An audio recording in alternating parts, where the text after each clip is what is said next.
प्रमोद जी। यही बात कि बीजेपी में कुछ भी हो सकता है कहा जा रहा है, क्योंकि जिस तरह से मुख्यमंत्री भी चुनाव लड़ रहे हैं और केंद्रीय मंत्री को भी त्रिपुरा में बीजेपी ने चुनाव लड़वाया, तो इसके पीछे की सोच क्या थी? क्या ये है कि एक संदेश देना महिला मतदाताओं को कि हम आपके साथ हैं, हमारी एक महिला बड़ा जो चेहरा है वो भी चुनाव मैदान में है, या इसके पीछे कुछ और रणनीति है कि डॉक्टर माणिक साहब को हटा करके बाद में प्रतिमा भौमिक को बना दिया जाए? देखिए, आप लोग ज्यादा डिस्कशन में व्यक्ति विशेष को रख करके ज्यादा डिस्कशन करते हैं, लेकिन भारतीय जनता पार्टी एक ऐसी पार्टी है जो विचारधारा के ऊपर काम करती है। और आप देखिए, कई जगह हमने चीफ मिनिस्टर बदली भी किए, गुजरात में भी हमने बदली किया, लेकिन नतीजा देखिए, जनता ने जनादेश जो है काफी भारी संख्या में भारतीय जनता पार्टी के पक्ष में जनादेश दिया है। तो जब हम चीजों का विश्लेषण करें तो हमें पूरा एक लार्जर पिक्चर के ऊपर में आपको डिस्कशन करना पड़ेगा।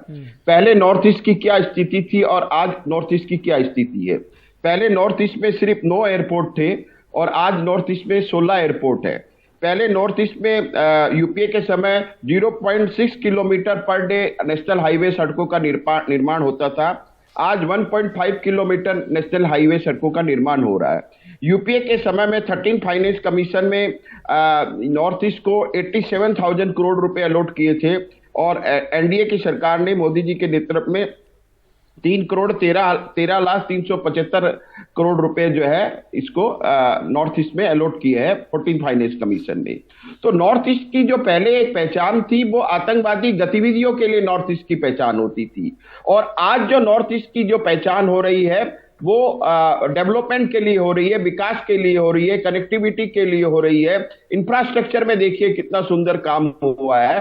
तो ये जो डेवलपमेंट जो हुआ है ये लोगों को दिखाई नहीं दे रहा। आज प्रधानमंत्री कम से कम 50 आप सरकार में थे मेघालय में, और उसके बाद चुनावी मैदान में जब उतरे तो आप एक तरीके से अपनी सरकार पर करप्शन के आरोप लगा रहे थे।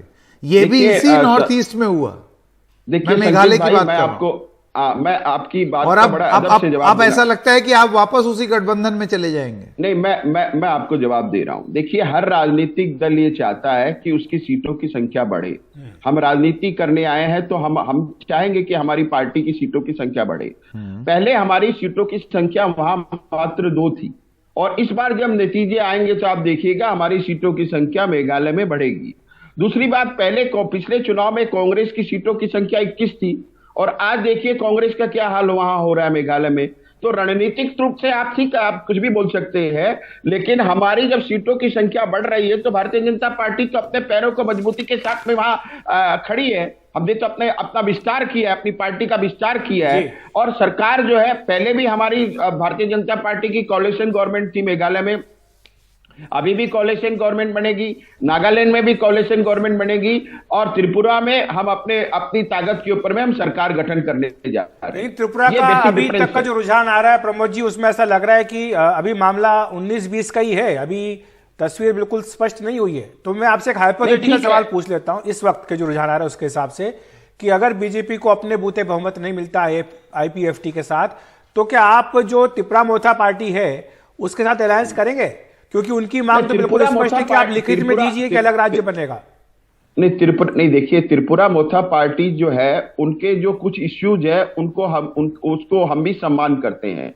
और जो वहां के जो महाराजा साहब है, मैं आपको बता देना चाहता हूं कि उनके व्यक्तिगत संबंध जो है हमारे नेडा के जो कन्वीनर है डॉक्टर हेमंत बिश्व शर्मा, आसाम के मुख्यमंत्री के साथ में काफी बेहतर संबंध है। अच्छा। और उन्होंने सार्वजनिक रूप से मीटिंग में भी इस बात का उल्लेख किया है।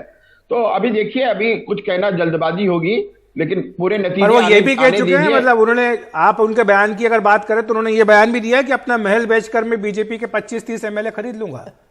देखिए, मैं बता रहा हूं, चुनाव के पहले बहुत सी बातें कही जाती है अभिषेक जी, आप वरिष्ठ पत्रकार, आप जानते हैं। लेकिन जिस पार्टी की सीटें ज्यादा होगी मुख्यमंत्री तो उसी पार्टी का होगा। वो कुछ भी बोले, चुनाव के पहले उन्होंने जो बोला और चुनाव के बाद में जो स्टेटमेंट होगा उसमें थोड़ा काफी डिफरेंस होता है।